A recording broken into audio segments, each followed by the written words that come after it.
আলহামদুলিল্লাহ রাব্বিল আলামিন সাল্লাতু ওয়াসসালামু আলা রাসূলিল কারীম।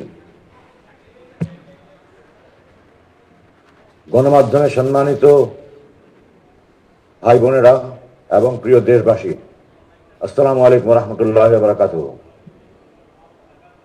আমি আপনাদের সকলের কাছে প্রথমে ক্ষমা প্রার্থনা করছি।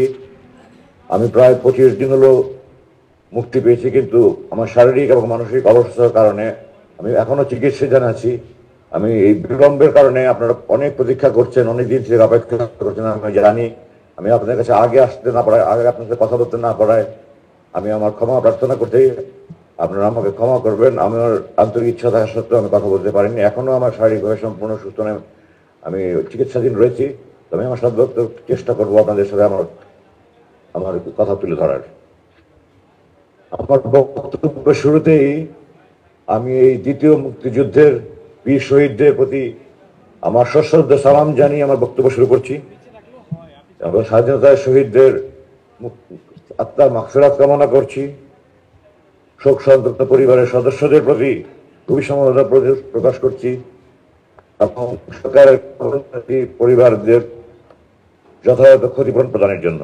সেই সাথে আমি গভীর শ্রদ্ধা স্মরণ করছি আমাদের প্রথম মুক্তিযুদ্ধের শহীদ এবং বীর মুক্তিযোদ্ধাদের। এরপরে আমি আহত বীর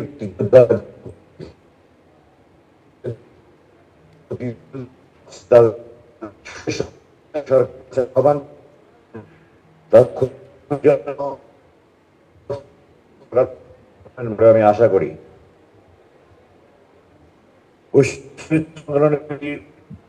সহ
Recording in progress. আপনাদের ব্যাপারে ছিল থেকেছে।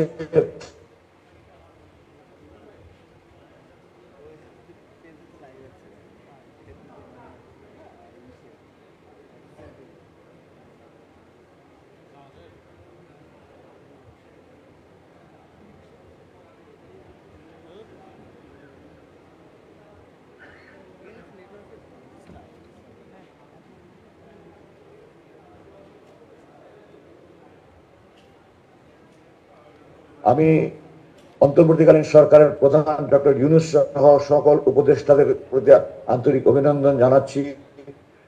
আপনারা এই গণবিপ্লবের মাধ্যমে অর্জিত এই বিজয়কে আমরা যোগ্য ব্যক্তি এই উপদেষ্টা পরিষদ দেশের সকল জঞ্জাল করবে, দেশের যত রকমের প্রতিষ্ঠানকে ধ্বংস করে দেওয়া হয়েছে সবগুলি প্রতিষ্ঠানকে আবার ঢেলে পুনর সাজিয়ে দেশকে একটা সমৃদ্ধশালী রাষ্ট্র হিসেবে গড়ে তোলার জন্য ওনারা সর্বাত্মক চেষ্টা করবেন বলে আমি বিশ্বাস করি। আপনার যা তা কিছু অন্যায় অবিচার জুলুম অবিচার হয়েছে, যত গুম খুন অর্থ পাচার যত রকমের যত অবিচার অন্যাচার জুলুম নির্যাতনের সব কিছুর আপনারা তদন্ত করবেন, দোষী ব্যক্তিদেরকে চিহ্নিত করে তাদের দৃষ্টান্ত শাস্তির ব্যবস্থা করবেন এবং দেশকে একটা সুন্দর সঠিক পথ দেখিয়ে আপনারা দেশকে গণতান্ত্রিক সরকারের হাতে হস্তান্তর করে আপনার দায়িত্ব যথাযথ পালন করবেন আমি দৃঢ়ভাবে বিশ্বাস করি, আশা করি এবং দোয়া করি। আমি জনগণের প্রতি সমস্ত রাজনৈতিক দলের প্রতি আহ্বান জানাচ্ছি, আপনারা আপনাদের সর্বাত্মক এবং রাজনৈতিক দলের প্রতি বিশেষ অনুরোধ, আপনারা ওনাদেরকে নির্বাচন নিয়ে কোনো রকমের কোনো চাপ দেবেন না, আপনারা কোনো রকমের সময় বেঁধে দেবেন না। ওনারা আমি দৃঢ়ভাবে বিশ্বাস করি ওনারা যথাযথভাবে কাজ করে যত দ্রুত সম্ভব ওনারা গণতান্ত্রিক প্রক্রিয়া চালু করবেন। এই জন্য আপনারা দয়া করে রকমের কোনো বক্তব্য সেটা কতদিন আমি আল্লাহ ওনারা জানেন, দেশবাসী আপনাদের সহায়তা ওনার কাজ করতে পারবেন আমি দৃঢ় বিশ্বাস করি। এই পর্যায়ে আমি একটা আমার জানাতে চাই এই বিপ্লবী সরকারের প্রতি যে প্রথম মুক্তিযুদ্ধে যারা যুদ্ধ করেছিলেন তারা প্রথমত ছিলেন বাংলাদেশ সেনাবাহিনী, নৌবাহিনী, সেনা বিমান বাহিনী, তিন বাহিনীর সেই সশস্ত্র সুপ্রশিক্ষিত সেনাবাহিনী প্রথম শুরু করেছে, তারপরে অস্ত্র নিয়ে যুদ্ধ করেছে। কোনদিন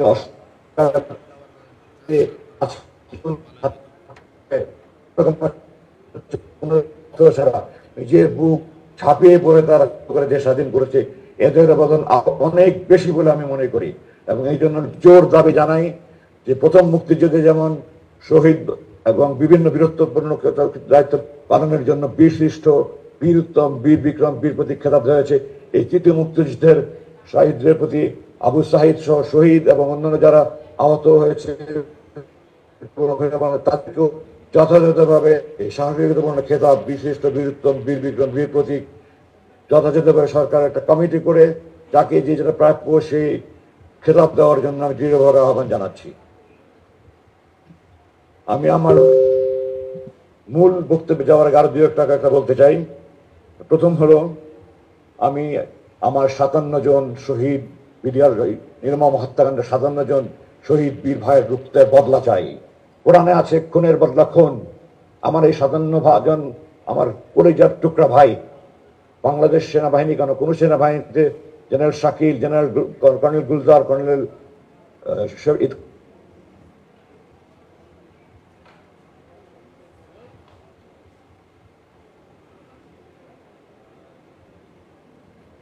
এদের সবার বিরুদ্ধে দৃষ্টান্তমূলক শাস্তির ব্যবস্থা গ্রহণ করা হোক, যা মৃত্যুদণ্ড হোক, যে দণ্ড হোক। আমি খুনের বদলা খুন চাই।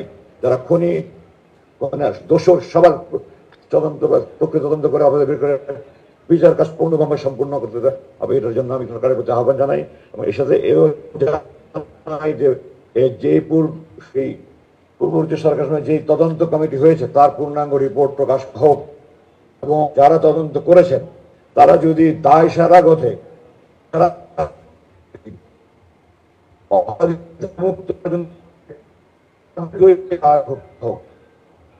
মনে করি যে যারা অপরাধ এবং অপরাধ করার দায় সবাইকে আওতাভুক্ত করতে হবে।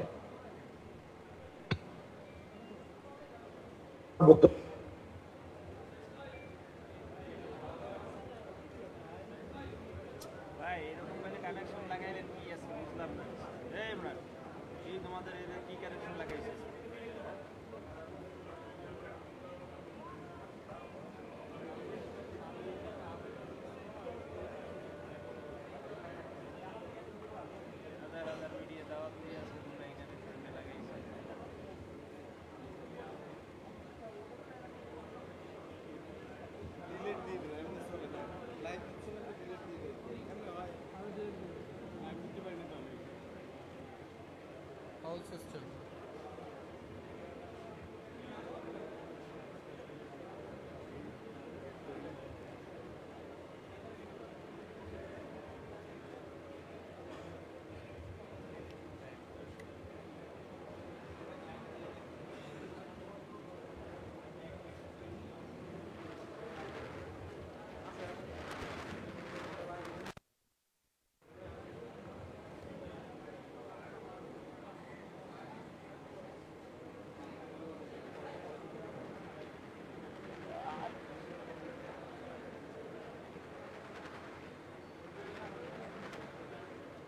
এখন লাইভ